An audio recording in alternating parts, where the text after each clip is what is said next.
Le verset 12, la Bible dit, merci d'honorer la parole de Dieu. Il est écrit, vous en effet, qui depuis longtemps devrez être de maîtres, vous avez encore besoin qu'on vous enseigne les premiers rudiments des oracles de Dieu. Vous en êtes venus à avoir besoin de lait et non d'une nourriture solide. Parole du Seigneur. Merci de reprendre nos places.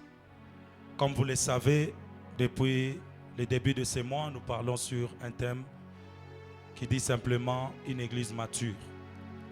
Une église mature. Et ce thème a été encore abordé cette semaine par le berger Elior, qui nous a vraiment bénis. Et nous rendons grâce à Dieu pour sa vie. Une église mature. Une église mature. Et nous allons décortiquer cela par rapport au verset que nous venons de lire. Mais il y a une chose que nous devons comprendre, c'est que à quoi est-ce qu'on fait allusion lorsqu'on parle de l'église? Nous devons comprendre dans quel contexte nous prenons l'église ce matin afin de savoir sur quoi nous sommes en train de parler.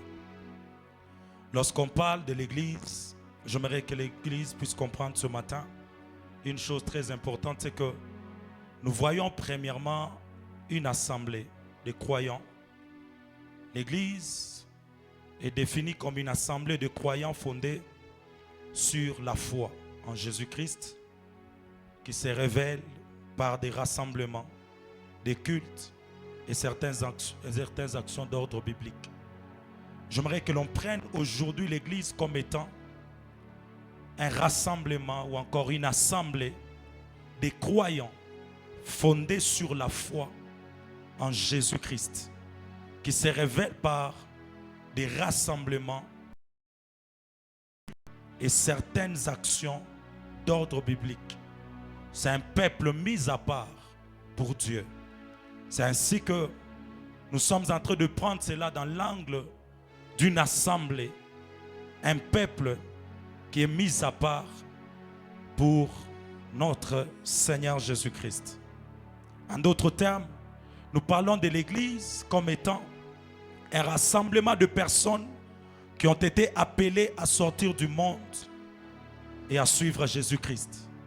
Nous parlons de l'église comme étant un peuple ou encore un rassemblement de personnes qui ont été ou encore qui sont partis ou qui ont été appelés à sortir du monde afin de suivre Jésus-Christ. Quand nous parlons de l'église, nous parlons de l'église comme étant un peuple uni par la foi en Jésus-Christ, ayant pour mission de proclamer l'évangile. Un peuple uni par la foi en Jésus-Christ, ayant pour mission de proclamer l'évangile. Parce que quand nous parlons de l'église, on peut prendre l'église comme étant notre vie, notre personne, lorsque nous devenons enfants de Dieu. Parce que nous sommes les temples de Christ. Mais lorsque nous parlons d'une église mature, on veut beaucoup plus quitter l'angle individuel pour parler de beaucoup plus de l'angle collectif, qui fait en sorte que nous soyons une assemblée, un peuple réuni par la foi en Jésus-Christ, qui a une certaine mission que Dieu les a fixée. J'aimerais que l'on comprenne cela dans un terme beaucoup plus communautaire, dans un terme beaucoup plus collectif. Et cela va nous permettre de comprendre c'est quoi une église. Lorsque tu te dis je vais à l'église, lorsque tu te dis nous sommes une église, cela veut dire quoi? C'est ce que je venais de dire en ces lieux. Nous sommes une assemblée de croyants fondée sur la foi en Christ, qui se révèle par des rassemblements, par des cultes et certaines actions d'ordre biblique, comme nous le faisons ce matin. Et nous ne parlons pas seulement de l'église, mais nous parlons d'une église mature. À quoi est-ce qu'on fait allusion lorsqu'on parle de la maturité? Premièrement, j'aimerais dire ce matin que la maturité est l'état d'une personne ou d'une chose ayant atteint son plein développement. La maturité c'est l'état d'une personne ou d'une chose ayant atteint son plein développement, sa plénitude ou sa perfection. À chaque fois que l'on parle de la maturité, on voit le développement, on voit la plénitude, on voit la perfection. Une chose qui a atteint la maturité est beaucoup plus marquée par sa perfection, est beaucoup plus marquée par le plein développement qu'elle a atteint. C'est ainsi que je définis la maturité comme étant le processus continu, un processus continu de l'évolution et de développement de différents ou encore dans différents domaines. La maturité est un processus continu d'évolution et de développement dans différents domaines de la vie. Donc quand on parle de la maturité, on voit un processus d'évolution. On voit un processus continu d'évolution et de développement qui se démarque ou qui est remarqué plutôt dans différents domaines et qui permet à un individu ou à une chose d'atteindre son plein potentiel. La maturité est ce processus d'évolution qui permet à l'homme ou à un individu d'atteindre son plein potentiel ou encore de fonctionner de manière optimale. Lorsqu'on parle de manière optimale, on voit la capacité d'être meilleur, d'être favorable, mais aussi d'être désirable.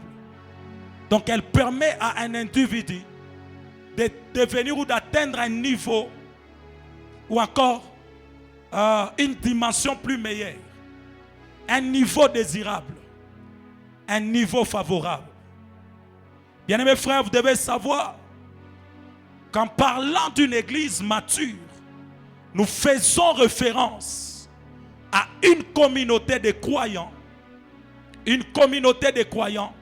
qui a atteint un certain niveau de croissance spirituelle ou encore de développement.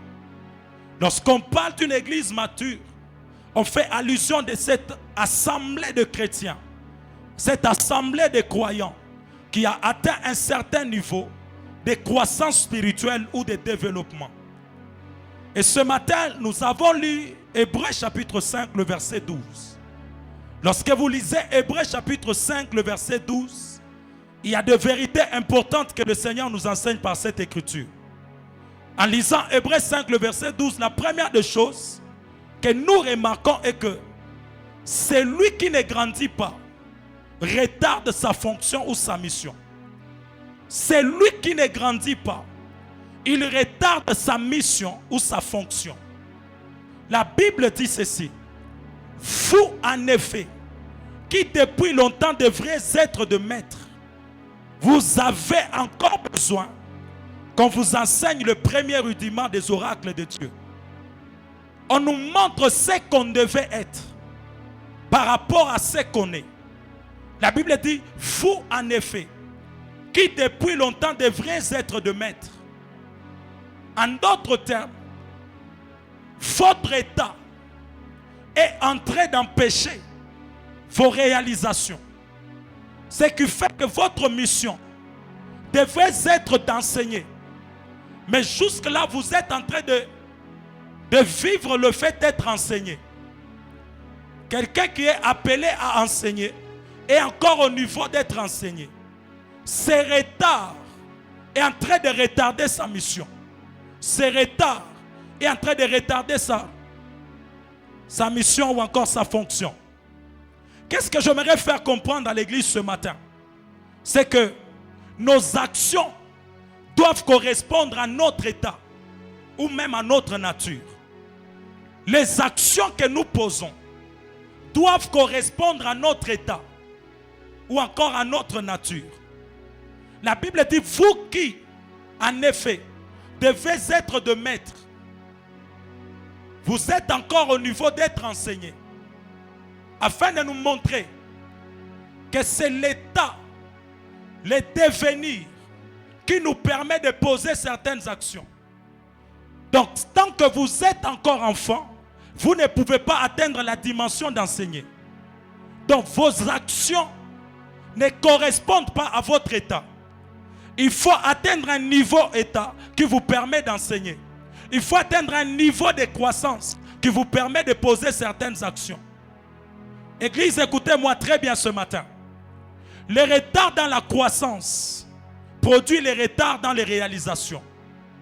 Le retard dans la croissance produit les retards dans les réalisations. Tu ne peux rien faire au-delà de ce que tu as connu.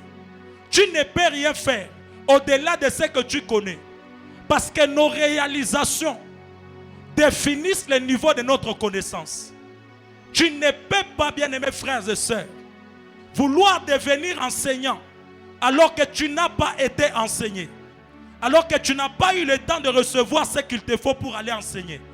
C'est ainsi que j'étais en train de dire que les retards dans la croissance produisent les retards dans la réalisation. 1 Corinthiens chapitre 13, le verset 11. Écoutez ce que la Bible dit. Lorsque j'étais enfant, j'ai parlé comme un enfant. Et j'ai pensé comme un enfant.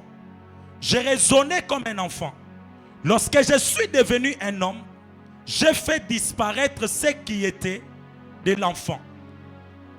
Vous voyez, le fait d'être enfant a exigé une certaine manière de parler. Le fait d'être enfant a exigé une certaine manière de penser. Donc, lorsqu'on grandit, on commence à parler différemment, on commence à réfléchir différemment et on commence à poser des actions différemment.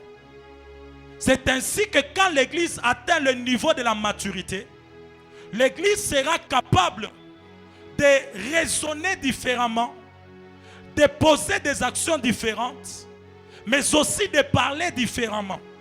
Tu ne peux pas avoir plus d'années en Christ et parler toujours de la même manière. Tu ne peux pas avoir plus d'années en Christ et rester toujours la même personne en termes d'action, mais aussi en termes de réflexion. Non, non, ça doit changer. Pourquoi? Parce que plus tu es en train de croître, plus les choses changent en toi, plus les choses changent dans ta vie.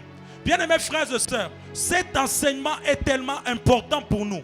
Parce que cet enseignement nous aide à savoir comment est-ce que nous devons réfléchir lorsqu'on atteint un certain niveau avec Christ. Comment est-ce que nous devons nous comporter lorsqu'on atteint un certain niveau avec Christ. Alléluia. Amen, amen. J'aimerais dire ceci ce matin. À chaque état, ou encore à notre état d'enfant, ou d'une maturité, et attacher la notion de l'impossibilité. À chaque fois qu'on parle de l'enfance, à chaque fois qu'on parle de l'immaturité, cet état-là est toujours lié à la loi de l'impossibilité. Je vais vous démontrer cela.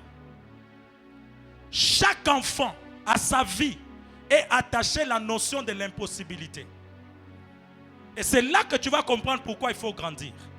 Pourquoi il faut devenir mature. Tous les enfants ont une chose en commun. Il y a des choses qu'ils ne peuvent pas faire. Les enfants ont une chose en commun. Les choses qu'ils ne peuvent pas faire. Leur impossibilité. Vous voyez? C'est pourquoi même la Bible nous montre qu'aussi longtemps qu'un enfant, qu'un héritier encore enfant, il n'est pas différent d'un esclave. Il y a des choses qu'il ne peut pas avoir. Il y a des choses qu'il ne peut pas manifester.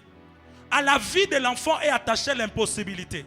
C'est quand tu grandis avec Dieu que tu peux maintenant atteindre un niveau où les choses que tu étais incapable de faire, tu deviens capable de les faire. C'est pourquoi ce n'est pas étonnant de voir un bébé avoir des difficultés pour maintenir sa crainte de Dieu. Mais quand tu grandis en Dieu, la crainte de Dieu devient un mode de vie pour toi. Ça devient plus facile. On peut comprendre que tu viens de croire, il y a des choses qui te sont impossibles. Mais quand tu commences à grandir, il y a des choses qui deviennent possibles. Parce que plus tu es en train de croître, plus tu commences à manifester des choses que tu étais incapable de manifester autrefois. C'est ainsi que lorsqu'on était enfant, On ne pouvait pas trouver une solution lorsqu'on nous pose la question de savoir 1 moins 2, ça nous donne combien. On était dans le cas de l'impossibilité. Mais quand on a grandi, on a compris qu'il y a possibilité de trouver une solution lorsqu'on parle de 1 moins 2. Parce qu'il y a une manière de trouver une autre solution. J'aimerais dire à une personne ce matin, tu auras plus d'impact dans ta vie chrétienne lorsque tu comprendras qu'il est nécessaire pour toi de grandir en Dieu. Amen, amen. Et si l'église ne grandit pas, l'église vivra toujours dans des histoires d'impossibilité. Moi, je ne peux pas faire ça. Moi, je ne peux pas arriver à tel niveau. Moi, je ne peux pas réaliser telle et telle autre chose. Non, non. C'est quand on grandit. Plus on grandit en Dieu, plus il nous donne les habiletés nécessaires afin de réaliser la mission, afin d'accomplir notre vie chrétienne, afin de réussir notre marche chrétienne sur terre. Et ce matin, j'aimerais prier pour quelqu'un afin que l'Éternel Dieu de gloire te donne tout ce qu'il faut pour que tu puisses mener une vie chrétienne efficace sur la terre des hommes. Amen, amen. Il y a des choses qui nous manquent en Dieu parce qu'on est encore bébé. Il y a des choses qu'on est incapable de manifester parce qu'on est encore enfant. C'est quand on grandit que l'Éternel commence à nous donner ce qui correspond à notre nature et à notre âge spirituel. Et quand je parle de l'âge spirituel, je ne parle pas des années. Je ne parle pas des années. Je parle plutôt de ce qu'on a acquis comme connaissance, ce qu'on a acquis comme croissance sur le plan spirituel. Amen, amen. Parce qu'il est possible d'être né de nouveau et d'avoir une certaine compréhension du royaume. Alléluia. Et la deuxième vérité que j'ai compris dans cette écriture, c'est que la Bible est en train de dire, dans 1 Corinthiens chapitre 3, le verset 2. 1 Corinthiens 3, le verset 2. Je vous ai donné le lait, ou encore je vous ai donné du lait, non de la nourriture solide, car vous ne pouviez pas la supporter. Et vous ne le pouvez même pas à présent, parce que vous êtes encore charnel. Une des choses que j'ai compris, c'est que notre capacité à recevoir est liée à notre état ou à notre nature. Notre capacité à recevoir est liée à notre état, les niveaux qu'on a atteints, ce qu'on est devenu. C'est ce qui nous permet de recevoir certaines choses. Ici, la Bible nous donne une écriture qui est très importante pour nous. Je vous ai donné le lait. Pourquoi je vous ai donné le lait? Parce que vous ne pouviez pas supporter la nourriture solide. La seule raison pour laquelle je vous ai donné le lait, c'est parce que votre état est un état d'enfance. C'est un état de maturité. Si vous étiez mature, j'allais vous donner ce qui correspond à votre état. Est-ce que l'église me comprend ce matin? Nous commençons à grandir en Dieu lorsque les choses que Dieu nous donne correspondent réellement à notre état en lui. Parce que tant qu'on est enfant, il y a des choses qu'on ne recevra pas. Et tant qu'on est enfant, il y a des choses qu'on ne va jamais posséder. La Bible dit ceci: je vous ai donné du lait, non de la nourriture solide, car vous ne pouviez pas la supporter. Et vous ne le pouvez pas même à présent, parce que vous êtes encore charnel. Parce que vous êtes encore charnel. On nous montre que c'est l'état dans lequel on se trouve qui est le problème. Le problème, ce n'est pas la nourriture. Le problème, c'est qui reçoit la nourriture. Le problème, ce n'est pas le message qui est prêché. Le message, c'est la qualité du cœur qui reçoit le message. Le problème, c'est la qualité du cœur qui reçoit le message. Le problème, ce n'est pas ce que Dieu nous donne comme parole. Mais le problème, c'est notre capacité à recevoir. Est-ce qu'on est à mesure de recevoir certaines nourritures? Est-ce qu'on est à mesure de recevoir certains enseignements? Nous devons grandir en Dieu parce que plus nous grandissons, plus notre échelon de révélation grandit. Amen, amen. Est-ce que quelqu'un a compris cela? C'est quand nous grandissons en Dieu qu'il commence à nous révéler certaines choses. Lorsque vous lisez les livres d'Apocalypse, notre Seigneur Jésus-Christ a commencé à parler à Jean. Il lui a parlé, il lui a montré ce qu'il fallait pour les 7 églises. Mais quand il arrive à un certain moment, il lui dit maintenant, monte ici. Et quand il lui dit, monte ici, je vais te faire voir les choses qui vont arriver dans la suite des temps. Maintenant, quand tu te poses la question, pourquoi pour révéler les nouvelles choses qui devaient arriver, on a exigé à Jean de monter? Vous voyez, quand l'écriture a commencé dans l'Apocalypse, on lui a parlé sans problème. Mais la suite a exigé un certain positionnement. Parce que quand on parle de monte ici, ce n'est pas d'abord premièrement dans la dimension où nous comprenons où on doit nécessairement monter. Cette écriture est utilisée par rapport à l'état où Dieu se trouve et là où était Jean. Comme pour montrer que il faut que tu sois à proximité avec moi. Il faut que tu arrives là où je suis pour que tu vois ce que je dois te montrer. Mais comme je suis élevé au-dessus de toi, tu dois monter vers moi. C'est pourquoi on a utilisé ces termes-là. Mais le but de ces messages, c'est la proximité. Il y a des choses que Dieu te parlera quand tu seras plus près de lui. Tant que tu es loin, tu n'entendras pas bien. Tant que tu es loin, il ne te dira pas quelque chose. C'est ainsi que nous devons grandir avec Dieu pour que notre niveau de révélation puisse aussi grandir. Bien-aimés frères, ça doit nous décourager, ça doit vraiment nous amener à nous surpasser lorsqu'à chaque fois que nous évoluons avec Dieu, on n'a que de mêmes résultats. Il est temps pour nous de chercher plus que ce qu'on a déjà manifesté. Parce que plus tu ne manifestes pas autre chose, on croira que ton Dieu est limité à ce que tu manifestes. Église de Dieu, nous ne devons pas limiter la manifestation de Dieu sur terre. Parce que beaucoup de gens pensent que notre Dieu n'est capable que de faire ce que nous on a déjà fait avec lui. Alors qu'il y a des choses que Dieu peut faire encore à partir de maintenant. C'est pourquoi je demande à Dieu ce matin qu'il plaise à l'Éternel de se révéler à chaque personne ici présente. Pour que ce que Dieu doit accomplir par toi, qu'il l'accomplisse réellement et que le monde sache qu'il y a encore de nouvelles choses en Dieu qui n'ont pas été manifestées. Aussi longtemps que l'Église ne grandit pas, il y a des choses qu'elle ne peut pas manifester. Et c'est ainsi que j'aimerais donner cette vérité ce matin. J'aimerais dire à l'Église ceci. La croissance spirituelle n'est pas occasionnelle, mais plutôt intentionnelle. La croissance spirituelle n'est pas occasionnelle, elle est intentionnelle. Ce n'est pas quelque chose qui te tombe dessus, mais c'est quelque chose que tu dois atteindre. C'est un état que tu dois obtenir. C'est ce que tu dois devenir. Ce n'est pas occasionnel, mais c'est intentionnel. C'est pourquoi la Bible dit ceci. Vous en êtes venus à avoir besoin de lait et non d'une nourriture solide.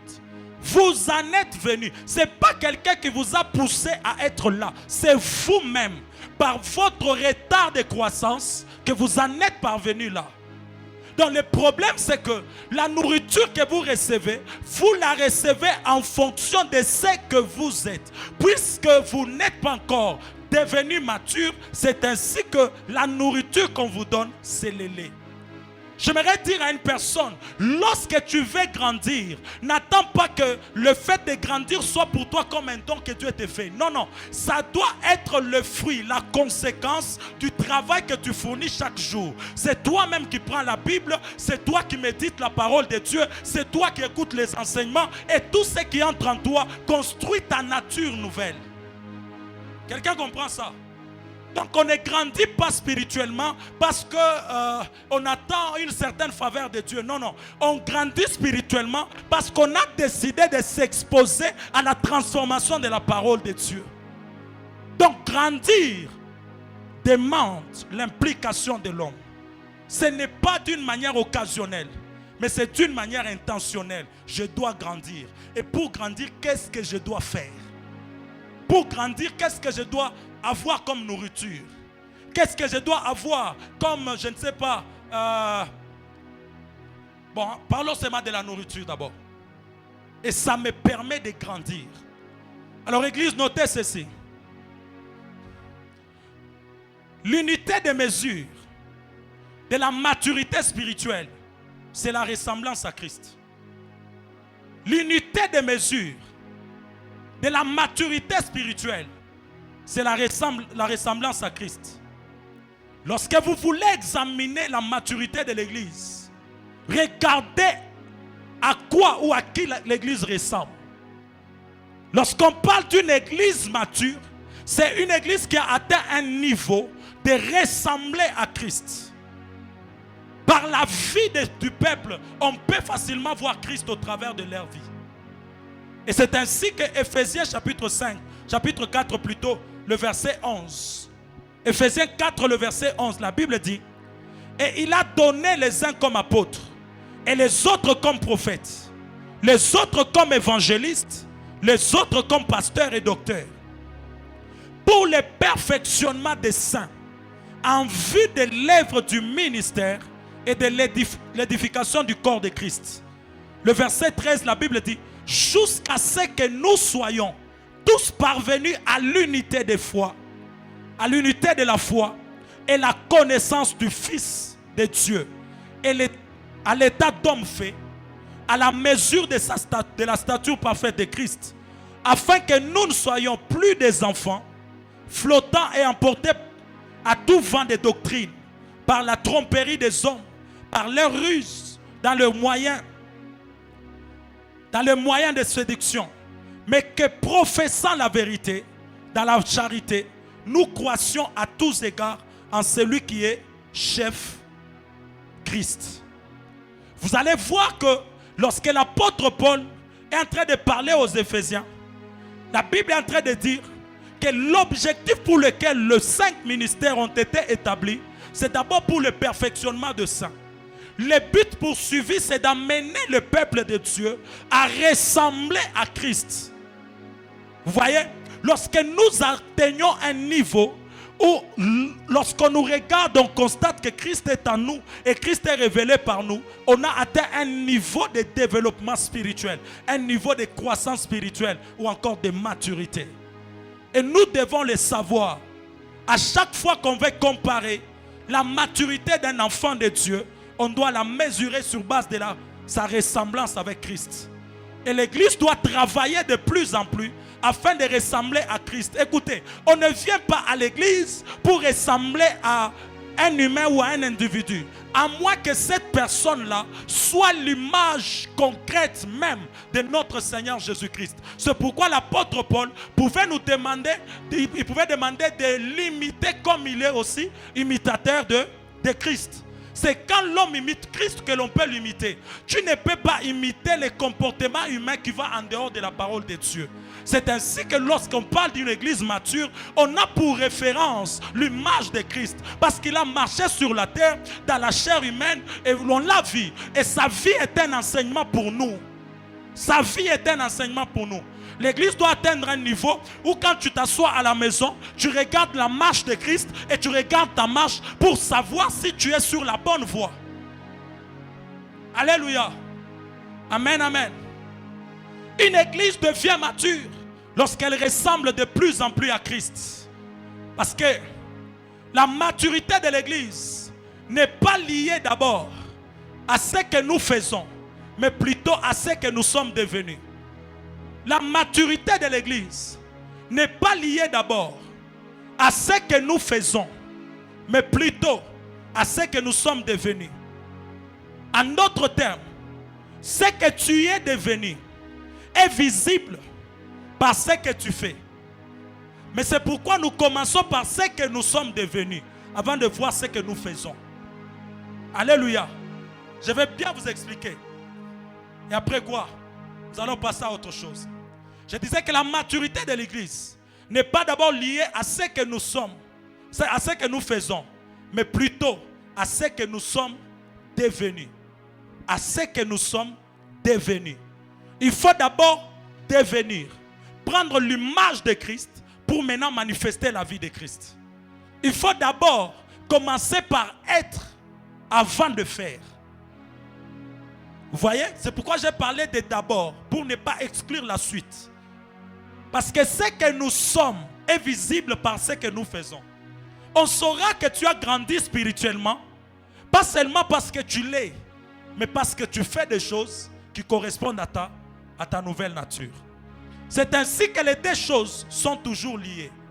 On te verra par ce que tu es, mais beaucoup plus par ce que tu fais. Nos actions, nos actes, ce que nous posons comme acte au quotidien, prouvent si on a grandi ou pas.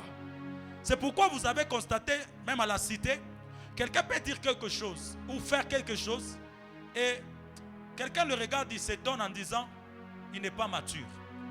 Comment on a su que la personne n'est pas mature? Par l'acte posé. Vous voyez?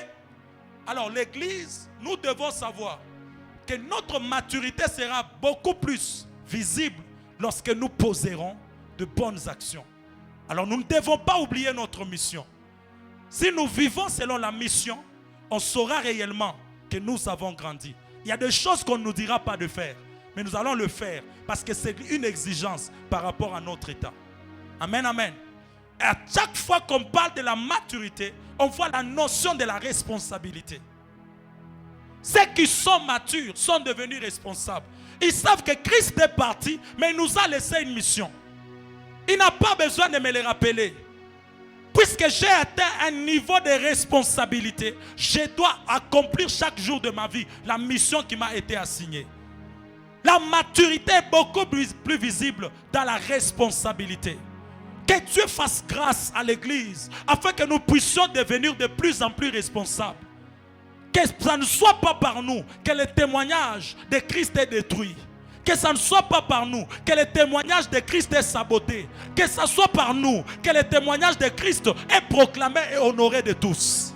C'est ce que nous devons être. Parce que nous avons une mission. Et cette mission, nous devons l'accomplir. Et chacun est responsable de ce qu'il doit faire pour l'intérêt du royaume. Alléluia. J'aimerais dire ceci.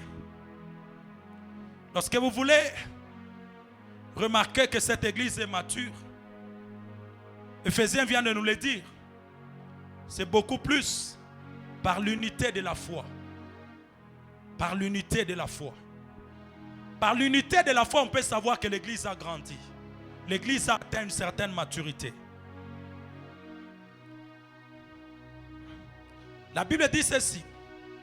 Jusqu'à ce que nous soyons tous parvenus à l'unité de la foi et la connaissance du Fils de Dieu, à l'état d'homme fait, à la mesure de la stature parfaite de Christ.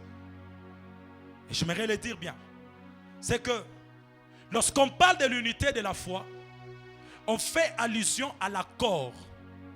Premièrement, à l'accord ou à la communion entre le croyant sur la vérité fondamentale de la foi. L'unité de la foi réfère ou encore fait référence à l'accord ou la communion entre le croyant sur la vérité fondamentale de la foi chrétienne.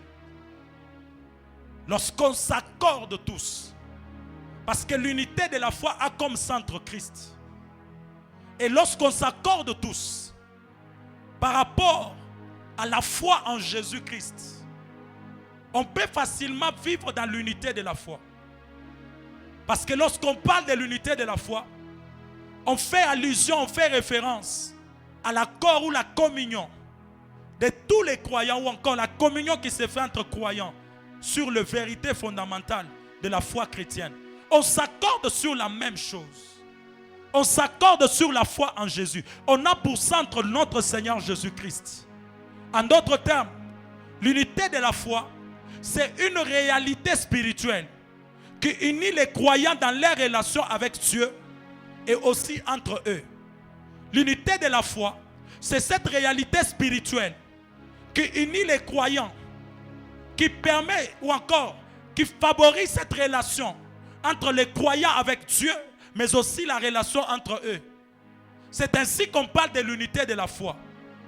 Et cette unité de la foi nous permet beaucoup plus, non seulement de s'unir avec Dieu, mais aussi avec nous, tout en reconnaissant la diversité des dons et des expressions de la foi.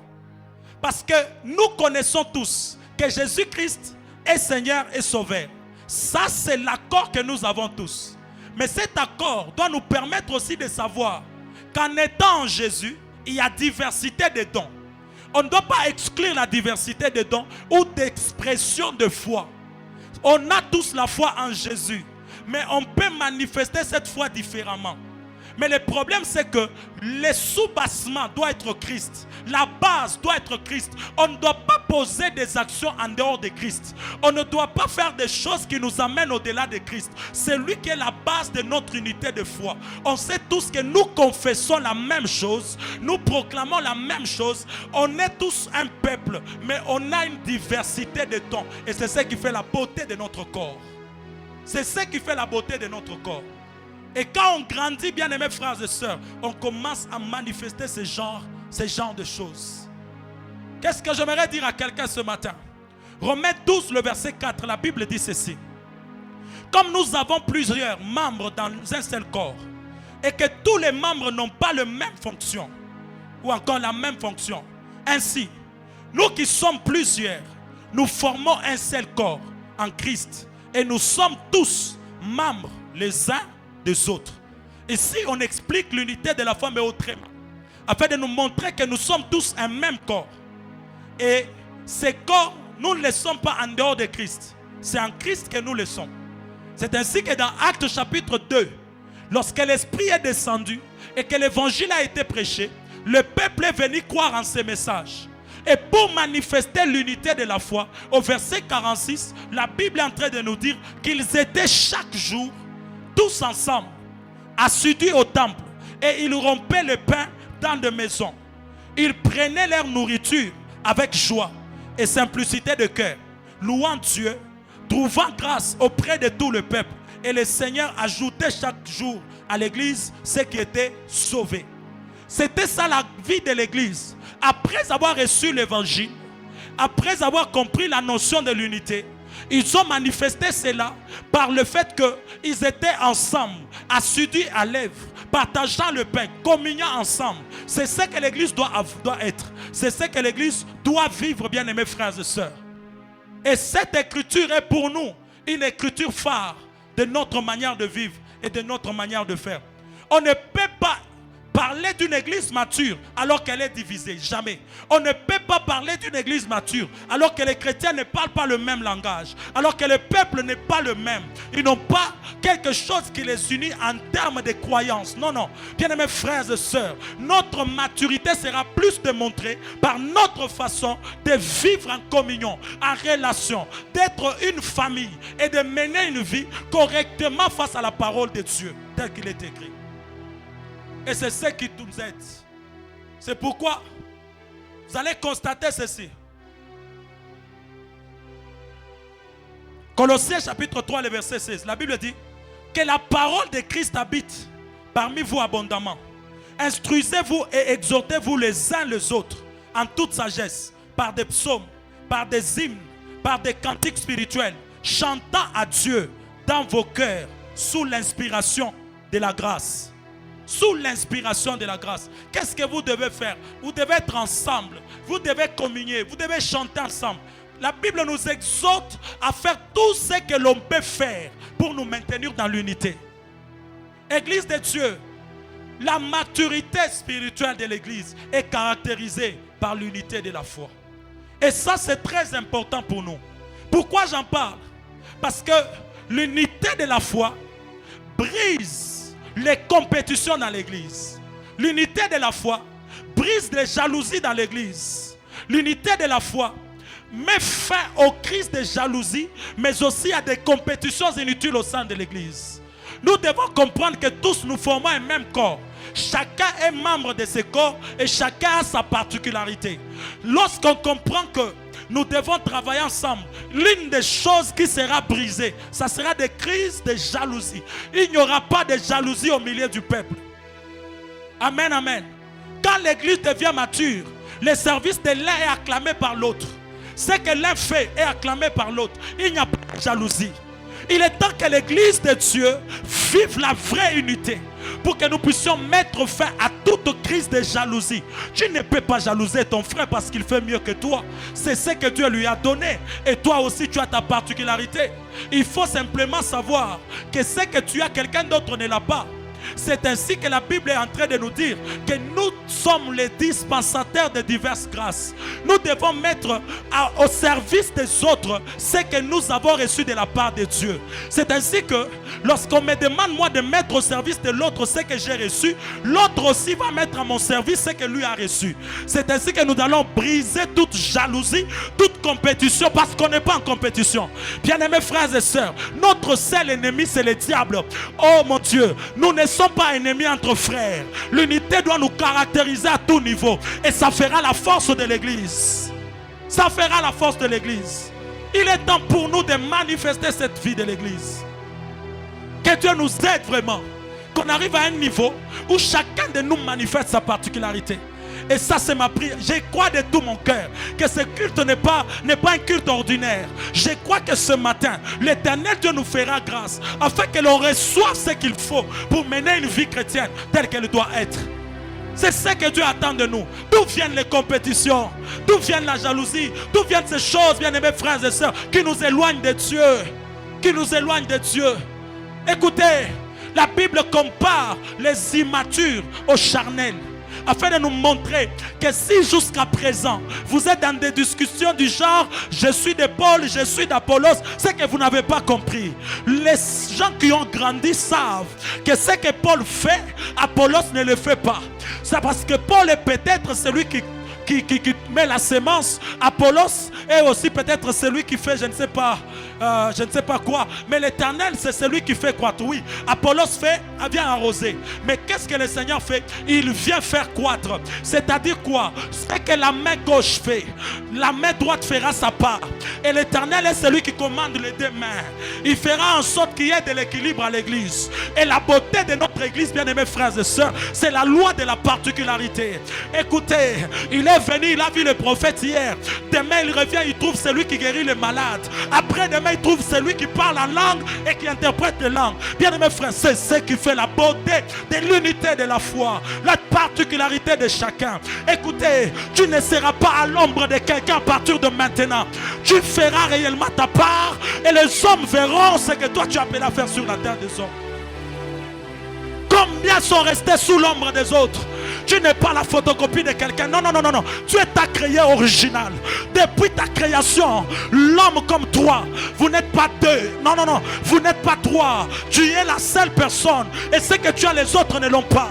Il est temps que la terre puisse remarquer des particularités. Il est temps que la terre puisse remarquer ce que tu as en mesure de faire.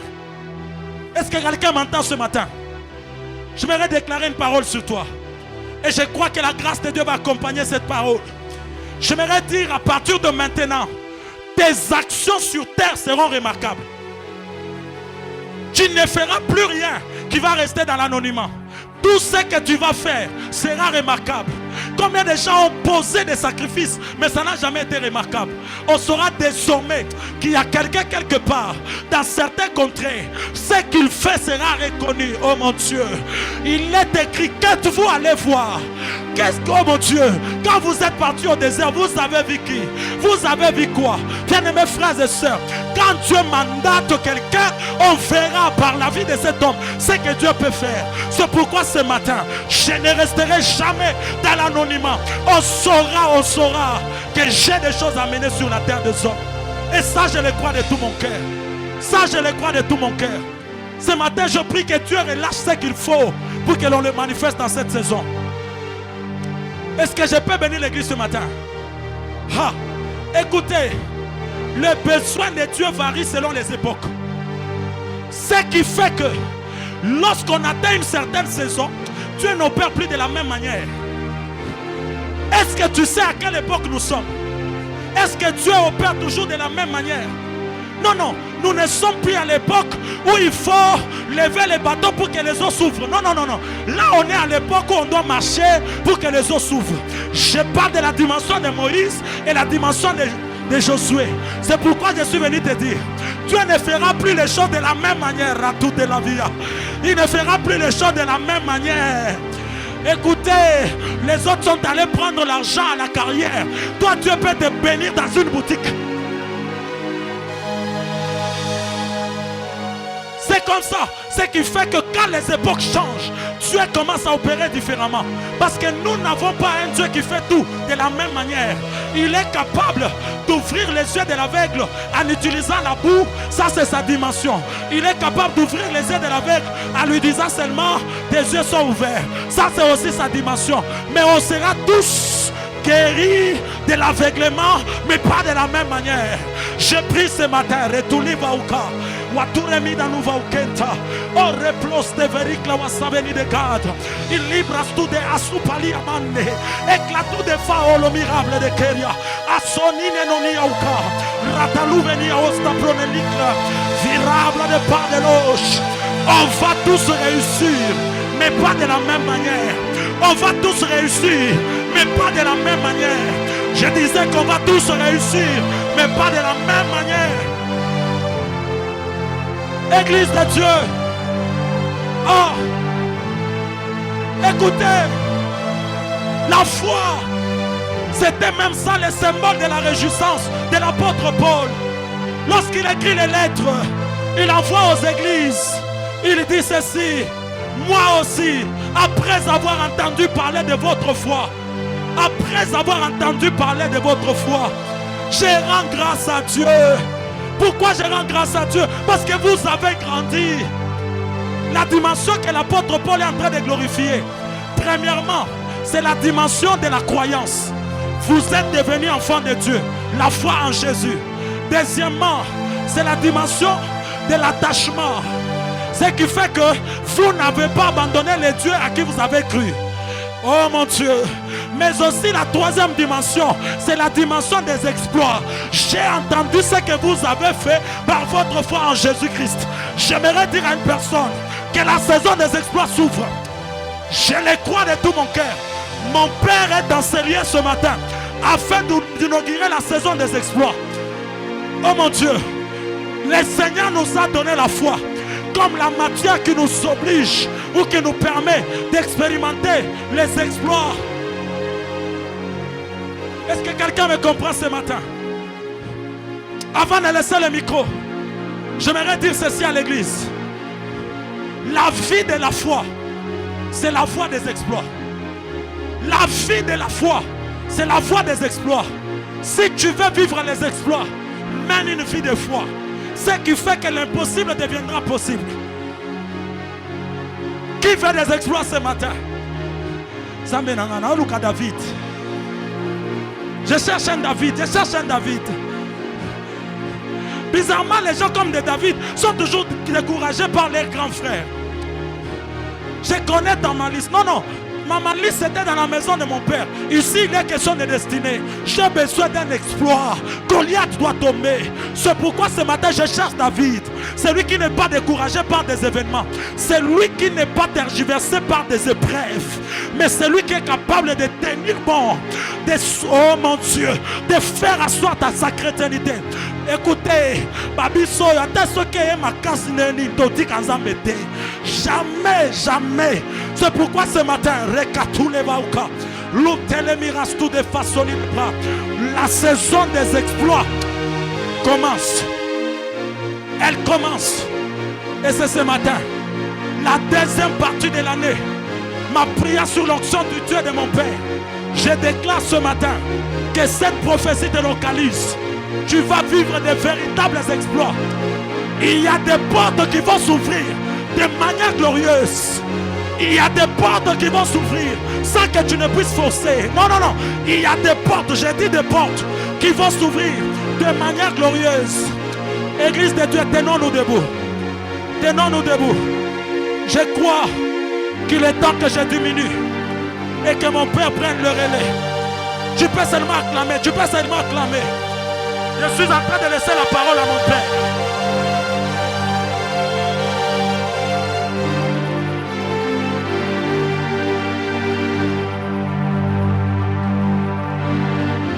Est-ce qu'on peut exagérer en acclamant Jésus?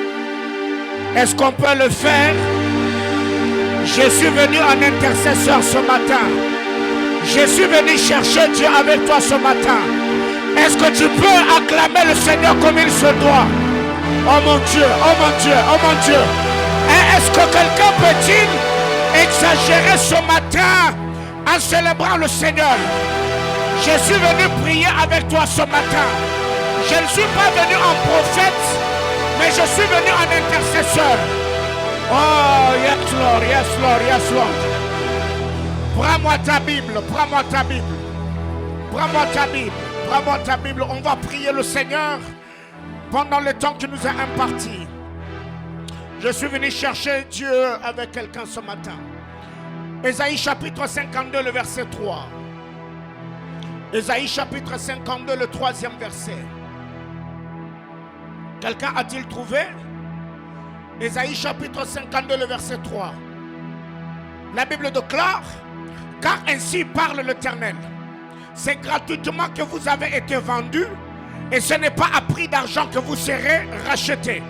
Alléluia. Notre premier sujet de prière, vous allez prier avec moi. Adonai, Dieu des cieux, ce matin, dans le nom de Jésus, je me tiens dans la présence de Dieu. Je rachète par le sang de Jésus toutes les bénédictions de ma famille, de ma lignée, de ma destinée, qui ont été hypothéquées entre les mains de Satan. Ce matin, je prie et je récupère ce qui m'est de droit. Au nom de, mets-toi à prier. Bra ateparuskata. Aya, aya, aya. Où sont les guerriers et les guerrières? Bratelebe et Eker. Brata atkaska paradadia chata labaya. Aïe, aïe, aïe, aïe. Je sens l'onction de prière dans la salle. Je sens l'onction de prière dans la maison. Je prie avec toi. Aïe, aïe, aïe, aïe, aïe, aïe. Je parle à Dieu ce matin. Je prie, Seigneur. Adonai, Dieu de grâce. Les mariages ont été vendus. Les finances ont été vendues. L'intelligence a été vendue. Ce matin, je suis dans la maison de Dieu. Adonai, par l'œuvre salvatrice de la croix, je rachète la santé de ma famille, les opportunités de ma famille. Le aïe aïe aïe aïe aïe aïe. Brate, ma repepe ate. Brata atkapo arata iyepe. Aste etete parodi yakata. Ta iye repete la bokate. Brata la baya. Pariten el caporatos. Iso evevete et caparado. Mantipe el kepepe. Yatata la baaya. Rakit kotokopo ata. Eshebelete emene. Rute el capapalodeya. Yataba. Bratel capoye. Je ne sais pas qui avait vendu. Où cela avait été vendu. Quelle était le clause de la vente. Mais ce matin, par l'œuvre de la croix, je rachète les bénédictions de ma famille. Je rachète les bénédictions de ma lignée. Je rachète les bénédictions de ma saison. Yehova, est-ce le mariage? Est-ce le bonheur? Est-ce le bien-être? Est-ce les finances? Parete, Popa Aya. Aïe aïe aïe aïe aïe aïe. Aïe aïe aïe. J'atteins la maturité par le rachat. J'atteins la maturité par le rachat. J'atteins la maturité par le rachat. Brata, Elipeya, Parete Telebe, Yatala Papayete. Aïe aïe aïe aïe aïe. Est-ce que je prie avec quelqu'un? Oh mon Dieu. Oh mon Dieu. Oh mon Dieu. Yehova. Payerete telebeya. Maribele ketelabaya. Ratata la babakata. Yatosh. Ilite el caparado. Ita.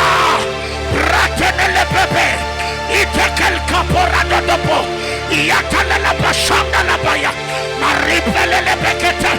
Ayatus kataliyasha. Ruten kapapalopo. Yatata la baya. Au nom de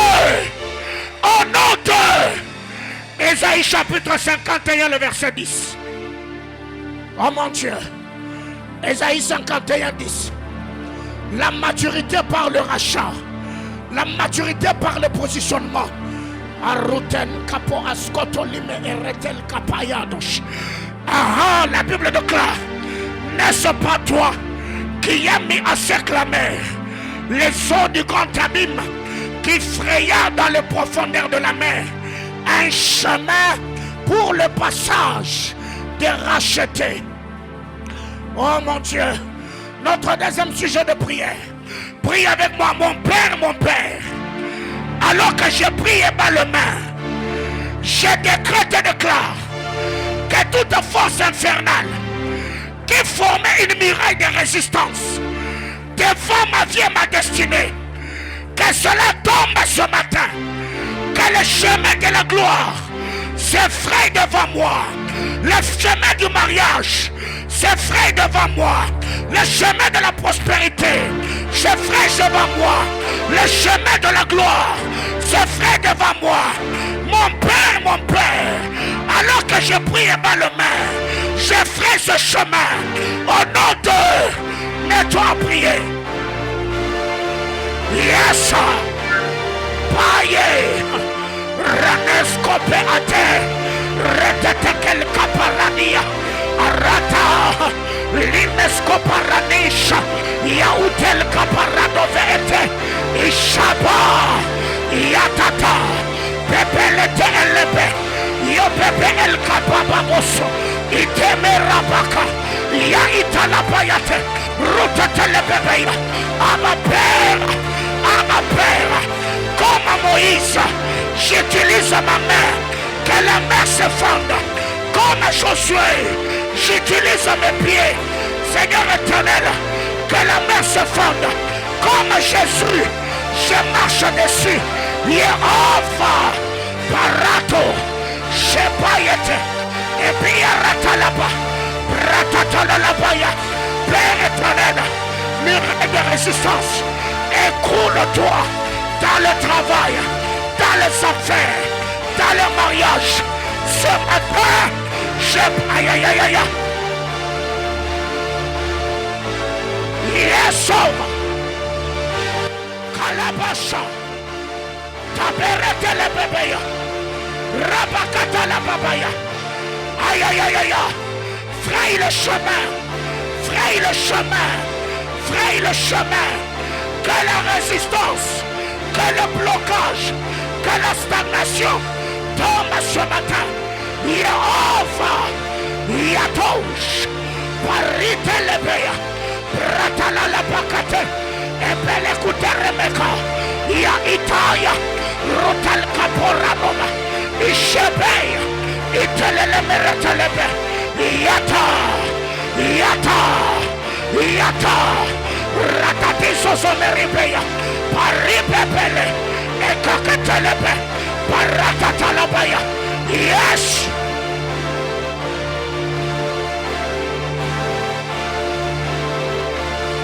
Yes. Ritono labaya tola labaka.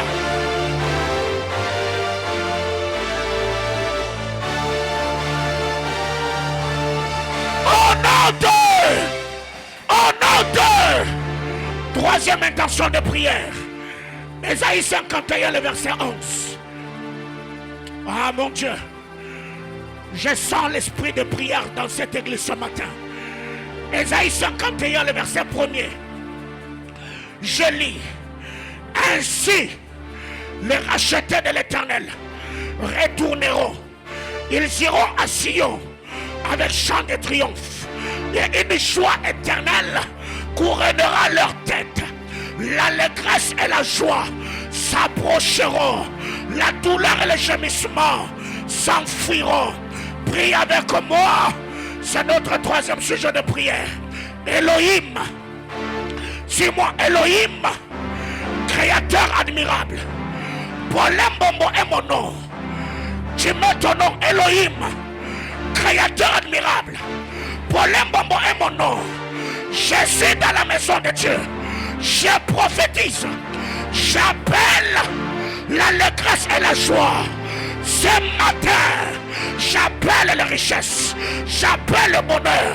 J'appelle la promotion. J'appelle le travail. J'appelle le mariage.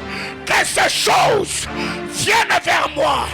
Que la douleur et le gémissement, la pauvreté, la maladie, la mort fuient loin de moi. Au nom de, mets-toi à prier. Aïe, aïe, aïe, aïe, aïe.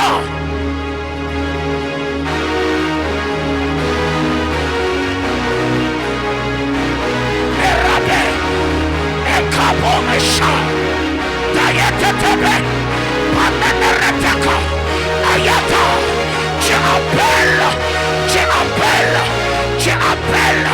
la joie appelle, les finances appellent, la prospérité, aïe aïe aïe, Parabaya, Kalebebeya, Chateba, Rita le Bebeka, la maladie fuit. Les douleurs fuient. Aïe aïe aïe. Paratatalaba. Ishadei. Saate. Rebekabo. Aïta. Aliyapa. Ertemekabo. Yautesha. Iliekete. Ratalaba. Ebola. Ayeka. Ishaleto. Naritos. Epaite. Amalete. Rutal capo, appel, aya, aya.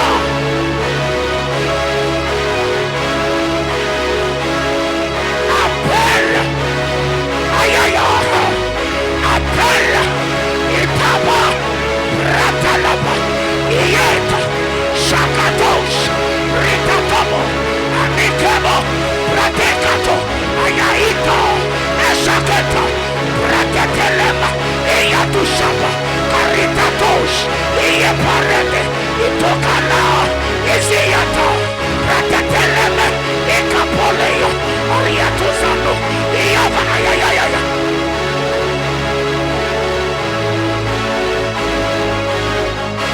J'appelle la joie et l'allégresse, les douleurs fuient de moi, la mort vole de moi. La résiliation des contrats, ça va loin de moi. Ce matin, yes.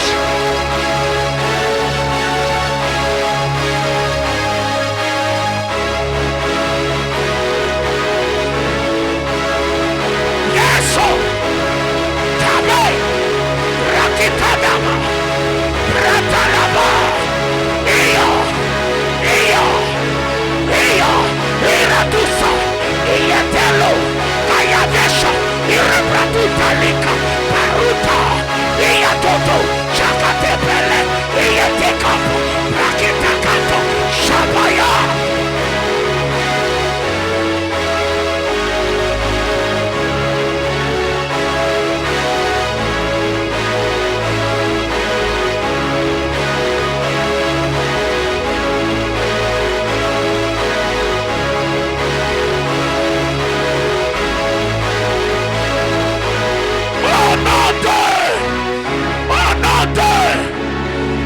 Ésaïe 63:9. C'est l'avant-dernier sujet de prière. Oh mon Dieu, quelle atmosphère de prière dans la maison. Ésaïe 63, le verset 9. La Bible déclare, dans toute leur détresse, ils n'ont pas été sans secours. Et l'ange qui est devant sa face les a sauvés. Il les a lui-même rachetés dans son amour et dans sa miséricorde. Et constamment, il les a soutenus et portés aux anciens jours.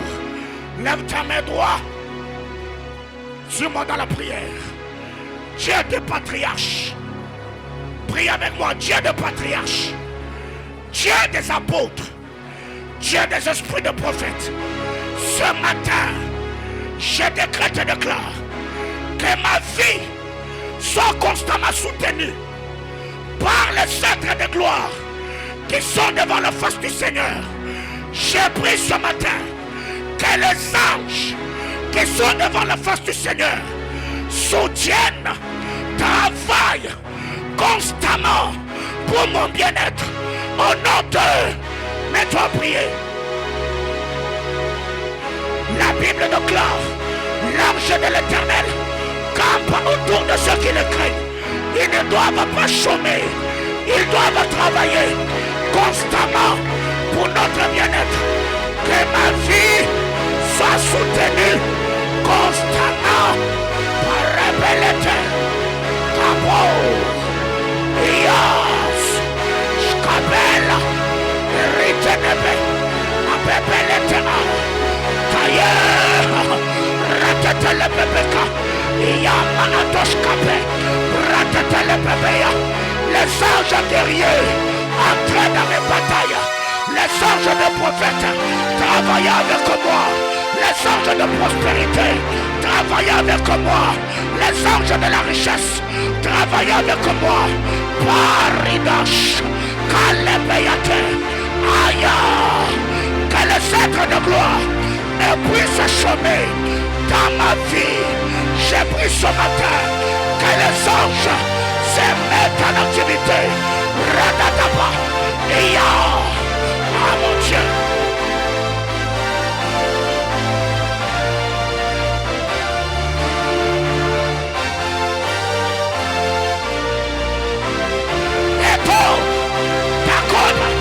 Itakabe, Ratotaki, Arutata, Ieba, Iletokama, Ikletotani, Chapalete, Iete,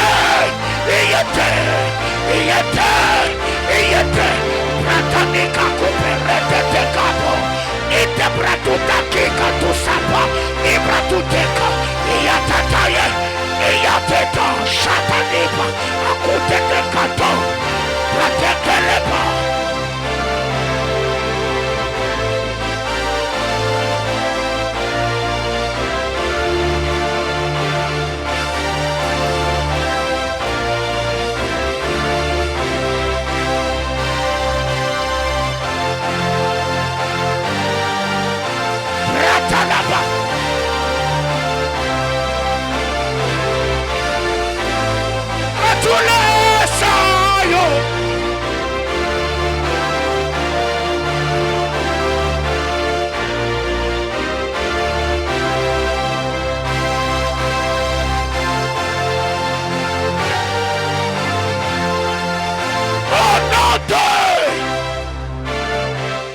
Dernier sujet de prière. Ésaïe 63, le verset 4. Bratakamos qui te paraît devant Eshkate. Deleia Chabranos qui liva atos. Ésaïe 63, le 4e verset.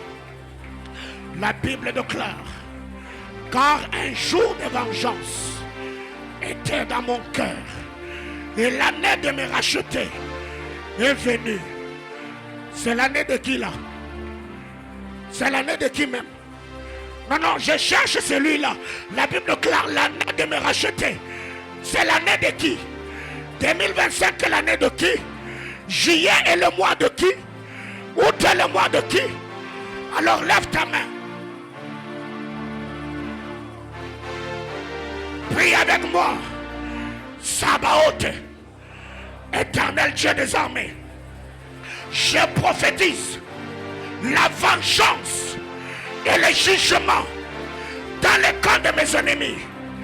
Ce matin, j'engage les éléments de la nature, l'eau, la terre, les vents, l'air, les tonnerres, les tremblements de terre contre mes ennemis. Je décrète et déclare que l'eau les juge, que le vent les juge, que l'air les juge, les tonnerres et les éclairs. Au nom de... Mets-toi à prier.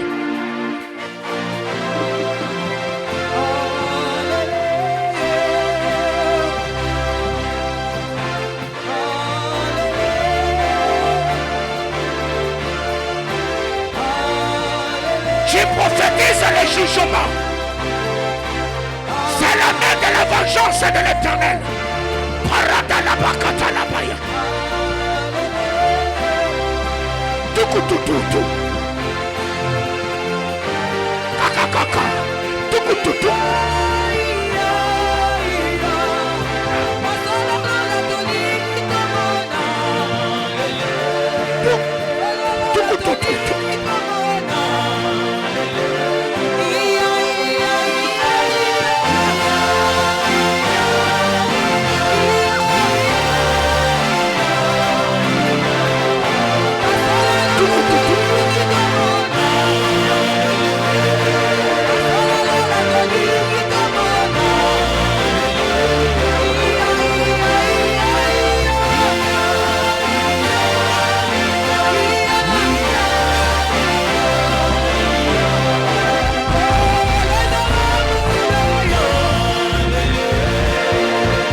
Dieu des alliances,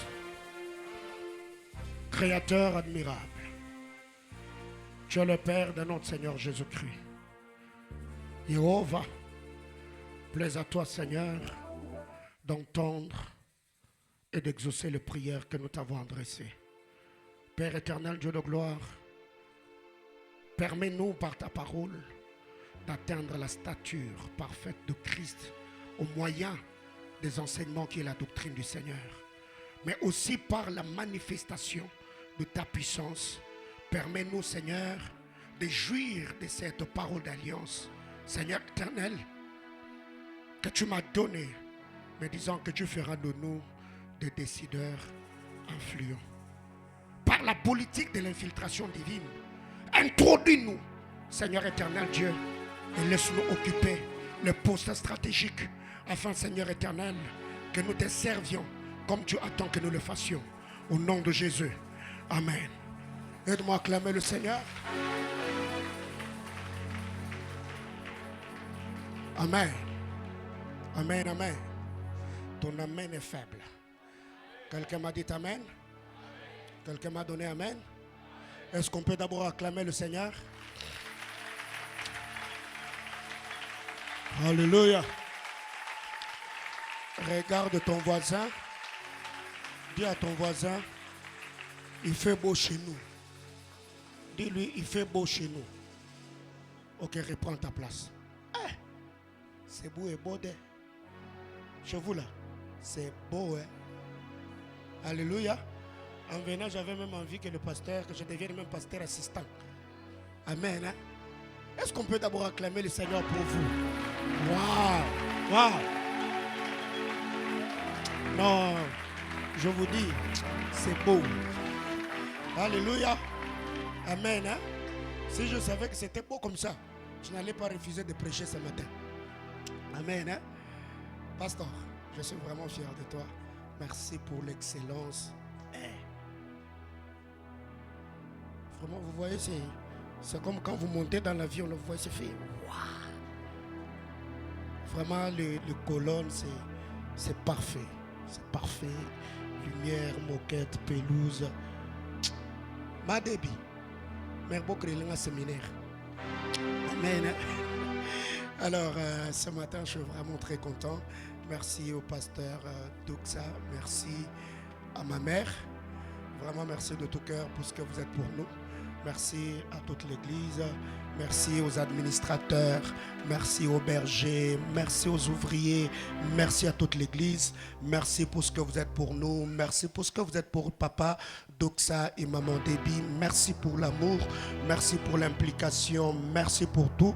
Et j'ai hâte de vous revoir incessamment. Amen. Donc cette année, je vais revenir. Alléluia. Ouais. Je veux vraiment revenir. Alors quand je suis arrivé, avant de déposer le micro, j'ai quand même posé beaucoup de questions au pasteur, la vie de l'église, tout ce qui va avec. Et en passant, il m'a dit que votre groupe électrogène a planté, n'est-ce pas? C'est ça? Le groupe électrogène a planté, que vous étiez en train de vous battre pour acheter un autre groupe électrogène. Et je lui ai demandé si le groupe revenait à combien. Il m'a parlé de combien? 1300, 1500, 1800 ici. Alors on m'a dit que l'argent que vous avez en main jusque-là, ça ne suffit pas. Alors ce matin, le matin quand je me suis réveillé, j'ai vraiment prié. Je sais que je vous prends à pied levé, mais je voudrais vraiment que nous puissions résoudre ce problème là ce matin. Alléluia. On peut le faire? Que nous puissions vraiment résoudre ce problème là ce matin. Alors j'ai besoin ici de 25 personnes avec moi-même qui vont me donner 50 $. 25 personnes, approchez-vous rapidement.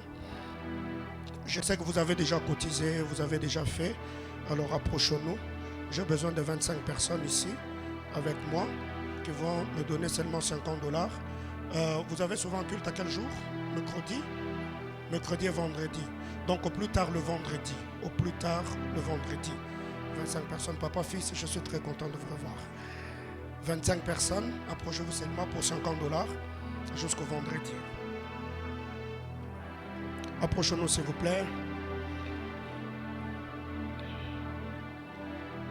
Je vous vois partout où vous êtes. Je ne vais pas seulement commencer à citer les noms, de peur que les autres disent « Ah, mais moi, papa ne m'a pas cité. Moi, papa ne m'a pas cité. » Vous êtes tellement nombreux. Je vous vois. Il y a encore 2 personnes qui manquent. Ajoutez-vous 50 personnes, 25 personnes pour 50 $ jusqu'au vendredi. Approchez-nous s'il vous plaît.